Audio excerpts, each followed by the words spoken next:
Hi everyone, आपका फिर से स्वागत है। आज हम लोग अपना जावा का फर्स्ट प्रोग्राम सीखेंगे, उसको कोड में भी सीखेंगे और कॉपी में उसको हम अच्छे से बूझने की कोशिश भी करेंगे। तो आज मैं आप लोगों को कॉपी में लिख के समझाने वाला हूँ, तो चलो कॉपी में समझने की कोशिश करते हैं। जैसे कि हम कॉपी में आ चुके हैं और हमने आपके कन्वीनियंस के लिए पहले से लिख के रखा है। अभी इसको हम VS कोड में करेंगे, लेकिन पहले इसको हम यहाँ पे डीपली अंडरस्टैंड करने की कोशिश करते हैं। तो जैसे कि आप लोग देख रहे होंगे कि मैंने एक क्लास बनाया है जिसका नाम रखा है मेन। आप अपने हिसाब से कोई भी क्लास रख लीजिए। तो उसके आगे लिखा है पब्लिक क्लास। क्लास बनाने के लिए आपको क्लास लिखना ही पड़ेगा, वो एक कीवर्ड है, लेकिन उसके आगे पब्लिक क्यों है वो उसके बारे में हम बात करेंगे, अभी बात करेंगे। और आप देख रहे होंगे कि उसी क्लास के अंदर, मेन क्लास के अंदर लिखा है आपका पब्लिक स्टैटिक वॉइड मेन और 2 ब्रैकेट है और उसके अंदर लिखा है स्ट्रिंग एरे आर्गुमेंट और फिर उसके नीचे लिखा है system.out.print और उसमें लिखा है हेलो वर्ड। अगर आप इसको VS कोड में लिखेंगे तो आपका हेलो वर्ड प्रिंट होके आएगा। लेकिन चलो समझने की कोशिश करते हैं कि ये क्लास क्या है। तो हमने लिखा पब्लिक क्या है, तो ये हमने यहाँ पे आपके लिख लिया है। तो आपकी तो मैं आपको बताना चाहता हूँ कि पब्लिक एक आपका क्या है, एक्सेस मॉडिफायर है। एक्सेस मॉडिफायर है। बहुत सारे एक्सेस मॉडिफायर होते हैं, जैसे कि आपका प्राइवेट हो गया, प्रोटेक्टेड हो गया, पब्लिक हो गया। इसके बारे में हम डीपली बात करेंगे जब हम ऑब्जेक्ट ओरिएंटेड प्रोग्रामिंग को पढ़ेंगे। लेकिन अगर आपको पब्लिक समझना है तो पब्लिक मतलब आप समझ लीजिए कि ये कोई भी रोक टोक नहीं करता है, सबको परमिशन फ्री है कि आपको अगर ये जो क्लास है मेन, किसी और क्लास से अगर आपको एक्सेसिबिलिटी चाहिए तो आप पा सकते हैं, क्योंकि ये पब्लिक है। आप समझ लीजिए कि जैसे कि एक रूम हो गया, रूम में एक दरवाज़ा लगा है, तो दरवाज़ा क्या है, एक्सेस मॉडिफायर है। पब्लिक है मतलब क्या, वो दरवाज़ा खुला है, रूम से अंदर आओ, रूम से बाहर जाओ, बाहर से सामान अंदर लाओ, अंदर से सामान बाहर लेके जाओ, दरवाज़ा खुला है, वो आपको रोकने टोकने वाला नहीं है। तो पब्लिक भी ऐसे बात करता है, ऐसे ही काम करता है। जैसे कि होता है पब्लिक ट्रांसपोर्ट, पब्लिक टॉयलेट, उसको सब लोग इस्तेमाल करते हैं, मतलब उसमें कोई भी रोक टोक नहीं है। तो आप पब्लिक समझ गए। स्टैटिक वॉइड मेन और जो ये है हम समझने की कोशिश करते हैं क्या है क्या नहीं है। तो पहले हम आपको ये समझाना चाहते हैं कि ये मेन क्या है और कैसे काम करता है। चलो इसको मेन को पहले यहाँ पे लिख लेते हैं।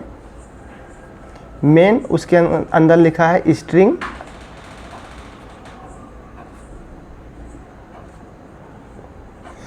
तो जो ये वाला आपका लाइन है ना, मेन फंक्शन जो है, ये क्या है, एक फंक्शन है। आप इसको मेथड कह सकते हैं। कोई भी अगर फंक्शन अगर किसी क्लास के अंदर रहेगा तो उसको कहते हैं मेथड। तो जो ये मेन मेथड है आपका, हमने इससे पहले वीडियो में कैसे बात किया था कि कोड का जो हमारा है एग्जीक्यूशन कैसे होता है। JVM खोजता है मेरा मेन कहाँ है, मेरा मेन कहाँ है, मेरा मेन कहाँ है। जैसे ही वो मेन को पाएगा वहाँ से एग्जीक्यूशन स्टार्ट हो जाएगा। तो मेन वो एक ऐसा मेथड है जो JVM को चाहिए ही चाहिए अपने कोड के एग्जीक्यूशन को स्टार्ट करने के लिए। तो ये पब्लिक इसके आगे क्यों है? ओ भाई, पब्लिक की इसलिए है क्योंकि हमने क्या कहा कि जो ये एक्सेस मॉडिफायर होता है वो एक दरवाज़ा की तरह होता है और पब्लिक मतलब वो दरवाज़ा खुला है, कोई भी रोक टोक नहीं है। तो मानो कि बाहर से JVM खोज रहा है मेरा मेन कहाँ है, मेरा मेन कहाँ है, मेरा मेन कहाँ है। और जैसे ही वो दरवाजे पे आया, अपने जो आपका मेन है, समझ लीजिए कि रूम का अंदर का सामान है, यहाँ तक उसको पहुँचना है JVM को। दरवाजे पे आया और दरवाज़ा बंद निकला तो वो अपने मेन को पाएगा ही नहीं, मेन को पाएगा नहीं, कोड एग्जीक्यूशन होगा ही नहीं। तो जब यहाँ पे पब्लिक है मतलब कि दरवाज़ा खुला है, वो अपने मेन से उसका भेंट गांठ हो गया है और फिर वहाँ से आपका जावा का कोड का एग्जीक्यूशन क्या हो जाता है, स्टार्ट हो जाता है। मतलब कि JVM हमारे मेन को खोजता है, मेन को पब्लिक रखना ही पड़ेगा क्योंकि आपको कोड को एग्जीक्यूट करना है और JVM को मेन तक पहुंचने के लिए इसको पब्लिक ही आपका एक्सेस मॉडिफायर होना चाहिए। तो दूसरी बात हम समझते हैं इसके अंदर क्या है। मेन के अंदर आप ये समझिए कि ये आपका कमांड लाइन आर्गूमेंट है। यहाँ पे आप इनपुट मतलब अपने कमांड से देंगे, अपने आप CMD से देने वाले हैं। अभी हम उसको देखेंगे टर्मिनल से आप कैसे इसको देते हैं। लेकिन आप समझिए कि वही है, ये स्ट्रिंग है, एक आर्गूमेंट है, डोंट वरी, उसके बारे में हम डीपली बात करने वाले हैं। तो चलो ये समझते हैं कि स्टैटिक क्या है। स्टैटिक को आप इस तरीके से समझिए, हमने अभी बात किया था कि जावा एक क्या है, ऑब्जेक्ट ओरिएंटेड प्रोग्रामिंग लैंग्वेज है। मतलब कि आपका क्लासेस होने वाला है, उस क्लासेस में आप क्या लिख रहे हैं, अपना डाटा फील्ड कुछ भी लिखेंगे, मेथड लिखेंगे, और उस क्लास को ऑब्जेक्ट बनाने के बाद में आप उसको क्या करने वाले हैं, एक्सेस करने वाले हैं। जैसे कि अगर ये कोई नॉर्मल क्लास होता, इसके अंदर अगर मेन नहीं होता, कोई दूसरा अगर इसका फंक्शन होता, तो आप इसको कैसे करने वाले थे, आप इस मेन का ऑब्जेक्ट बनाते। ऑब्जेक्ट कैसे बनाते हैं हम ऑब्जेक्ट ओरिएंटेड प्रोग्रामिंग में समझेंगे। आप वहाँ पे एक न्यू कीवर्ड का यूज करेंगे, वो हम बाद में बात करेंगे। लेकिन कैसे करते, आप इसका ऑब्जेक्ट बनाते, फिर उस ऑब्जेक्ट का रेफरेंस लेके आप क्या करते, उसके अंदर जो भी वेरिएबल है, मेथड है, उसको एक्सेस करते। लेकिन हमने अभी बात क्या किया कि हमारा जो कोड का एग्जीक्यूशन है वो ही मेन से स्टार्ट होने वाला है। जब कोड का एग्जीक्यूशन ही मेन से स्टार्ट होने वाला है, तो इसका ऑब्जेक्ट पहले से कैसे रहेगा। जब कोई चीज़ है ही नहीं तो आपको वो कैसे मिल जाएगा, उसको होना भी तो चाहिए। मतलब जब आप इसका ऑब्जेक्ट पहले से बना ही नहीं सकते हैं, तो आप उसके अंदर के प्रॉपर्टी को कैसे एक्सेस करेंगे। तो उसी चीज़ के लिए आपका क्या है, यहाँ पे स्टैटिक है। स्टैटिक कहता है भाई मेरा रिलेशन सिर्फ क्या है, क्लास से है, ऑब्जेक्ट से कुछ लेना देना नहीं है, मुझे ऑब्जेक्ट से कुछ लेना देना नहीं है, सिर्फ मैं क्या करूँगा, क्लास से रिलेशन रखूँगा। That is why static is related to class not the object, and hence main के आगे स्टैटिक है। इससे क्या फ़ायदा हुआ कि इसका हमें ऑब्जेक्ट बनाने की ज़रूरत नहीं है, सीधे हम मेन को क्या कर सकते हैं, JVM मेन को क्या कर सकता है, पा सकता है। तो वॉइड क्या है, वॉइड आपका एक रिटर्न टाइप है। कोई भी फंक्शन का एग्जीक्यूशन होने के बाद अगर वो फंक्शन क्या रिटर्न कर रहा है, स्ट्रिंग रिटर्न कर रहा है, इंटीजर रिटर्न कर रहा है, तो अगर स्ट्रिंग करते हो तो आप यहाँ पे स्ट्रिंग लिखते, इंटीजर करते हो तो आप यहाँ पे इंटीजर लिखते। लेकिन अगर वो कुछ भी नहीं कर रहा है आपको रिटर्न, तो वहाँ पे आप क्या लिखेंगे, नल लिखेंगे। JVM कहेगा भाई मेन मुझे तुझसे कुछ नहीं चाहिए, बस तू मिल जा, सिर्फ एक बात, हमारा मुलाकात हो जाए, आगे का हम काम खुद कर लेंगे। तो इसीलिए कुछ चाहिए नहीं, इसीलिए यहाँ पे क्या लिखा है, वॉइड लिखा है आपका। और चलो हम समझते हैं कि ये सिस्टम क्या है, आउट क्या है, उसके बारे में हम समझने की कोशिश करते हैं।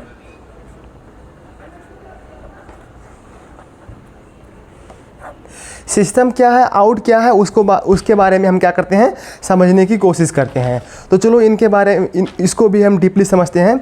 सिस्टम जो हमारा इसमें होने वाला है सिस्टम, वो क्या है, वो फाइनल है, वो फाइनल होगा। अब फाइनल क्या है इसके बारे में भी हम समझेंगे। फाइनल भी आपका क्या है, एक एक्सेस मॉडिफायर है। मतलब अगर किसी भी क्लास के आगे हुआ, अगर कोई भी क्लास क्या है, फाइनल है, तो मतलब उस क्लास का हम क्या नहीं बना सकते हैं, ऑब्जेक्ट, मतलब उसका इंस्टेंस हम नहीं बना सकते हैं, उसका इंस्टेंस यानी कि उसका ऑब्जेक्ट हम नहीं बना सकते हैं। तो उसके बाद में क्या है, सिस्टम एक क्लास है, उसका फिर हमें क्या है, एक वेरिएबल है आउट। आउट क्या है, एक वेरिएबल है। आउट क्या है आपका, एक वेरिएबल है जो कि सिस्टम क्लास के अंदर है। लेकिन इस वेरिएबल का जो टाइप होने वाला है ना, वो आपका होने वाला है क्या, प्रिंट स्ट्रीम। आप ऐसे समझ लिए कि प्रिंट स्ट्रीम क्या है, प्रिंट स्ट्रीम एक क्लास है जो आउट का टाइप है। प्रिंट स्ट्रीम उसको सब पता, अगर कोई चीज़ भाई मुझको तू दे देगा तो मैं उसको प्रिंट करके दे दूंगा, उसको पता है वो प्रोसेस कैसे वो प्रिंट होने वाला है। और हम इस आउट का एक्सेस करके बहुत सारी प्रॉपर्टी का, बहुत सारे मेथड का हम एक्सेसिबिलिटी लेने वाले, जैसे कि प्रिंट एलियन, यही सब जो है। अभी प्रिंट एलियन क्या है, इनको भी हम, इनके बारे में भी बात करेंगे। लेकिन इस आउट के यूज से हम 2-3 चीज़ों को डिस्कवर करेंगे। बहुत सारी मेथड है जिनको हम क्या कर सकते हैं, एक्सेस कर सकते हैं। तो आउट के बारे में आपको थोड़ा और बताना चाहता हूँ कि आउट क्या है। आउट एक आप कह सकते हैं कि एक स्टैंडर्ड क्या है, स्टैंडर्ड आउटपुट स्ट्रीम है। अभी आप फिलहाल के लिए इतना ही समझिए। तो आप समझ गए होंगे कि पब्लिक क्या है। पब्लिक कोई भी मेन मेथड है तो वो पब्लिक ही क्यों होता है।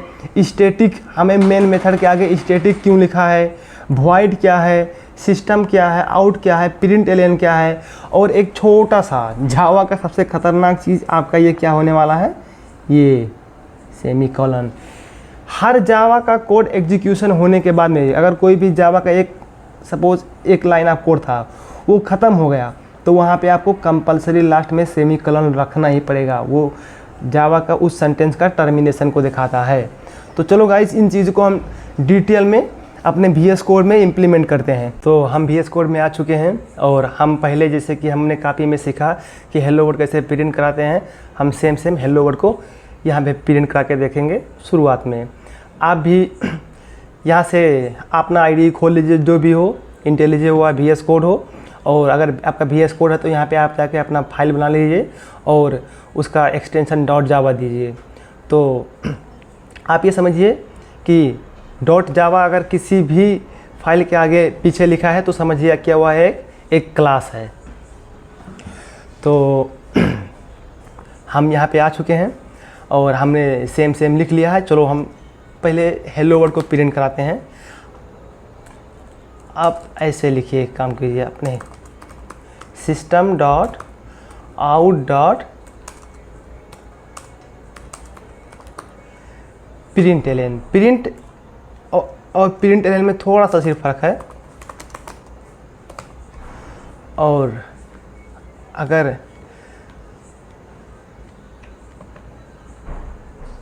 चलो हम इसको प्रिंट करा के देखते हैं। सॉरी, पहले मैं थोड़ा इसको हम प्रिंट कराते हैं। आप जैसे देख रहे होंगे कि यहाँ पे हेलो वर्ल्ड लिख के आ गया। तो हम समझ चुके हैं कि हमारा इसमें से एक एक टर्म के बारे में हमने डीपली बात किया था।